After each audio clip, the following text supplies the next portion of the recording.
We got Tim Kelly, Frank, coming on with us now to talk some Phillies. Tim Kelly, the editorial director of PhilliesNation.com. Tim, how you doing today? Welcome to the Sports Bash. I'm doing great. Thanks for having me on, guys. Of course. What's up, you. Tim? Yeah, Tim and I have been lucky to work together on a lot of initiatives lately. My Sports Talk Philly and Phillies Nation have been partnering together on a podcast, so I've been able to talk a lot Phillies with Tim lately, and I'm really happy to have Tim with us today. And Tim, we were just talking before the break about this past weekend. So how do you think that weekend went for the Phillies? It was obviously a difficult weekend in San Diego. Aaron Nola, despite not having his best stuff, was able to pull out a victory Saturday. But really, that's a team you need to take at least 2 of 3 from. But offensively, this team is just really struggling right now. Carlos Santana is hitting .229 this month. Odubel Herrera is hitting .161 in August. And Rhys Hoskins, rather quietly, I might add, is hitting just .147 in August. So a lot of this weekend underscores that the Phillies still need a legitimate middle-of-the-order bat. But even without that, they've won games this year, but they haven't won games when Santana, Hoskins, and Herrera are all struggling this much at the same time. Yeah, it's funny. The Phillies are particularly rough on the road. Josh Hennig was saying earlier that the Phillies are one of the better home teams. What do you think it is about this Phillies team that when they go on the road, they struggle in particular? And if you look at the Carlos Santana splits, it's not just this month he's not doing well, but his numbers on the road are significantly worse than those at home. What do you think's behind that? I think with Santana specifically, it's kind of an anomaly. This is someone that's played in the World Series. It's a veteran, so I think that's just kind of a one-year thing. Now, with the rest of the team, it's a very young team, and I think hitting's contagious, and when you go on the road and you start to play down to some of these teams, it rubs off on the entire lineup. So you just have a team of younger guys that have a sense of comfort at Citizens Bank Park, which is certainly an ideal place to hit, and then you go onto the West Coast where they really seem this year. I mean, they had the series in San Francisco earlier this year where Jake Arrieta hit his home run, was the only run in the series, and then over the course of the last 6 games, they really struggled hitting on the West Coast. So I think a lot of it is just being away from home and having that comfort, which it underscores why it would be so important to win the division and have some home playoff games in the NLDS if they're going to get to the playoffs. Yeah, Carlos Santana batting .257 at home with an .873 OPS, but on the road, .179 average with a .638 OPS. Now, the Phillies have a day off today, and then they're back home tomorrow, but the competition's not going to be so much easier tomorrow, so being home might not help them over the next 2 days. How do you think the Phillies are going to do against the Red Sox, who are sending a former Cy Young winner, and Nate Eovaldi, who has also given the Phillies a lot of trouble the last couple of years? I think it's a difficult series because when you went into Boston before, you had Aaron Nola and you had Jake Arrieta pitching. Aaron Nola, despite not winning that game, pitched probably as well as he's ever pitched. And then Jake Arrieta turned in a performance that reminds you why you're paying him $25 million and why he won a Cy Young a few years ago. You're not going to have that luxury in this series. You do have the luxury of playing at home, so that works in your favor.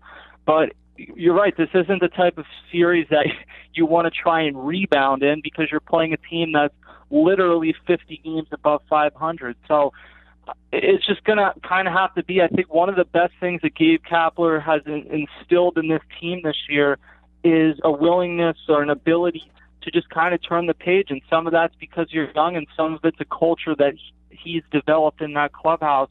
And I think going into that game, that's all you can hope for is that you get home, you have an off day, and you just kind of flush it down the toilet and move on to the next day.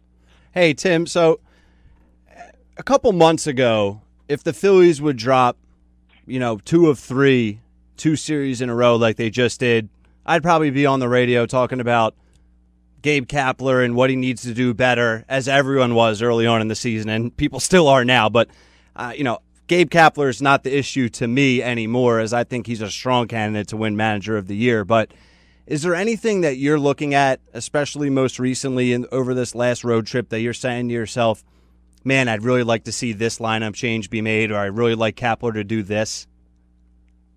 I don't think it's specifically something with Gabe Kapler. I think the Phillies have overachieved for much of this year, and I think what you're seeing recently is offensively they lack a stopper. The rotation has Aaron Nola. The lineup, I don't even want to say they lack a cleanup hitter because Rhys Hoskins could fill that role. But in a perfect world, you're going to have Carlos Santana hitting number 2, getting on base, driving some runs, and you have Rhys Hoskins hitting number 3. And then you have that legitimate middle-of-the-order guy hitting number 4, or you have that guy hit number 2 and Rhys Hoskins hit number 4. Right now, there's not that option, which I think is why the Phillies are widely expected to pursue Manny Machado or Bryce Harper this offseason. They made some incremental upgrades as Asdrubal Cabrera. They're hopefully going to get Wilson Ramos back soon. But you can only do so much. This team is in the first year of their window of contention. I think this will probably be the worst lineup they have in as many years. And it doesn't help that at this time, Odubel Herrera has gone cold, Rhys Hoskins has gone cold, Carlos Santana has gone cold. Cesar Hernandez looked to break out of it a bit over the weekend, but I think he was banged up a little bit. So I think you're looking at a situation where it just comes down to you have a team that's good enough to make the playoffs in a division that isn't particularly good but has 3 teams competing for it. But I'm not sure you have a lineup that plays once you get to October. Right. Tim, you mentioned Cabrera, and I want to ask you about the shortstop position. Now, Scott Kingery has had an interesting year, to say the least. Where do you see Kingery fitting in as now we're approaching the middle of August? What's Kingery's role going to look like on a day-to-day basis as we enter September? I think the Phillies gave him every chance to win that job, and it didn't hurt him that J.P. Crawford missed a lot of time at shortstop. In the end, they're going to have to go with what works right now, and I think you saw that over the weekend. Asdrubal Cabrera has taken over the shortstop's job. Maybe J.P. Crawford gets some starts, but it's kind of an awkward time to throw him back in there because he's obviously not warm, to say.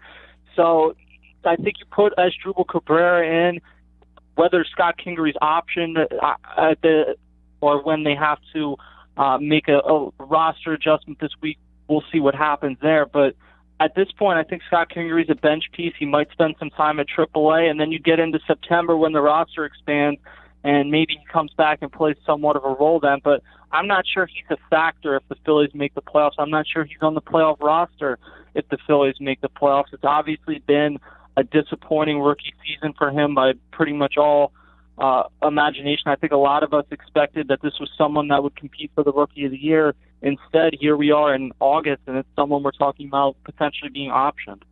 So when you look at the new acquisition to this team, Justin Bour, now one thing that I thought the Phillies should have done this weekend in San Diego was that second game, I would have given him a start at first base just to sort of shake things up. Not that I'm a Carlos Santana hater or thinking that he needs to be benched, but I would have given a start to Justin Bour. Instead, he gets one at bat the entire series, just that pinch hit in the 9th inning yesterday. What do you think the Phillies plan to do with Justin Bour, and will he ever get a start against a righty, perhaps? Yeah, I think at some point this week, potentially in the Boston series, he'll end up getting a start. But this team really values Carlos Santana, for better or worse. You see it even when Rhys Hoskins comes out late, and Rhys Hoskins is unquestionably the Phillies' best offensive player. When he comes out for a defensive replacement, he doesn't shift to first base. He shifts to the bench, and it speaks to how much the Phillies really value Carlos Santana. But with Justin Bour, you know how they say the backup quarterback is the most popular person in town? I think Justin Bour's kind of become that for the Phillies. He has a little more pop than Carlos Santana, but it's not a significant amount. It's just when he hits home runs, he mashes the ball. And I would give Santana an upgrade in the field. So other than that, they're not drastically different players. They hit for batting averages in the same range traditionally. Santana's average is obviously well below what he normally puts up, but they both walk a ton. Justin Bour strikes out a bit more. I'm not opposed to giving some starts to Justin Bour, but I still think Santana is a very good player that's hit into a lot of bad luck this year. And I know that's not something people like to hear, but it doesn't make it less true. Now, Wilson Ramos, he's made a couple of rehab starts down at Clearwater. So far, he's 3 for 6 with 3 doubles. So how close do you think he is to joining the Phillies? And once he joins the Phillies, where do you see him batting in this Phillies lineup? And can he be that steady offensive force that you mentioned the Phillies need? I think he can be a steady offensive force. When you go into the postseason, though, and you're playing against teams that have Bryce Harper, Anthony Rendon, I mean, that's if the Nationals make the playoffs. You look at how deep of a lineup that the Cubs have. You go in and you face a lot of these teams. Even if you have Wilson Ramos hitting 4 or 5 and he's having an all-star caliber season, you're still not going to have the type of lineup that a lot of these other teams are throwing out there. So when you get to that point, you're talking about winning games with your starting pitching and your bullpen. But as far as Wilson Ramos goes, he's hitting. That's great. He still needs to progress to catching behind the plate because he's DH'd in a few of these games, and obviously that's not an option in a majority of the games that the Phillies are going to play from here on out. And when it is, you're talking about Justin Bourne at that DH spot. So I think he's still probably a week or 10 days away. But, from the sounds of things, I think when they acquired him, Wilson Ramos sounded like he thought he'd be back in the middle of the month. The Phillies sounded closer to September 1st. It may end up being somewhere in between there. And when he does come back, for as much as we like the raw tools that Jorge Alfaro has, he's been very good behind the plate. He hasn't been very good offensively. I think he still has a lot of upside. But when Wilson Ramos is ready to play, he's ready to play, and he's your catcher. And I think he gives you an immediate offensive upgrade when he's ready to go. Tim, you talked about winning games with your starting pitching. Now, I feel pretty confident with obviously Aaron Nola and Jake Arrieta now, but you talk about Eflin, Velasquez, and Pivetta. How do you feel about the bottom half, essentially, of the rotation and, going into a playoff race and hopefully the playoffs? Are you confident that those guys can get it done, or who's the strong guy out of the three? Who's the weak link, so to speak? If you can just touch on how you're feeling about that bottom half of the starting rotation as we get deeper.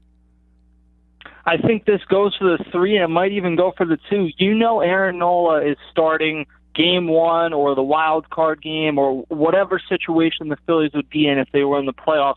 After that, though, you would think Jake Arrieta is going to start if he's pitching like he did in July. Obviously, he starts the second game of a series. If he's pitching like he did in June, though, there are some questions. Vince Velasquez has been very good of late. The one issue I would watch with him is he has already pitched a ton more innings than he did last year, and given his injury history, I wonder how cautious the Phillies are going to be from here on out. Nick Pivetta has been great when he's been great. His very best starts against Baltimore and against St. Louis, he looked like a number 1 starter, and then there's other parts of the season where he looks like a AAA starter. So it's going to come down to the hot hand. Zach Eflin was obviously optioned, but he'll be back sooner rather than later. I would think at this juncture he's probably the favorite to start a third game, or if they had to play a wild card game and then you needed a starter in the second game of the playoff series, Zach Eflin would be your favorite to start. But you're going to be asking guys to go into some unfamiliar situations, and Matt Klentak talked about trying to balance winning with developing players, and you may see that balance tested in the playoffs. One quick question. So you mentioned that the Phillies need to make a roster move this week. Who do you think starts a game? Because the Phillies won't be able to go without somebody being on short rest when you get to a certain point this week. So Eflin's back for the doubleheader, but then who do you call up to start on Thursday? I would think you either start up, and I haven't gotten a chance to look at whose turn in the rotation will be, but I would think you either bring up Enyel De Los Santos or you bring up Ranger Suarez, one of the two.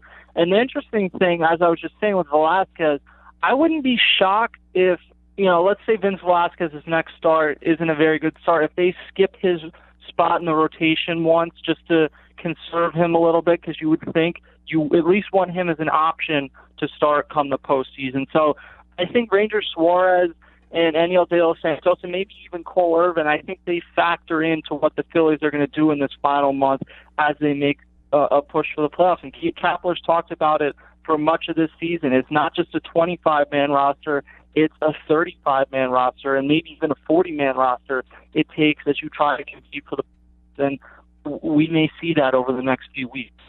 All right, Tim Kelly, thanks for taking a few minutes to talk some Phillies with us. We appreciate it, Tim. Have a great day. You too. Thanks for having me on.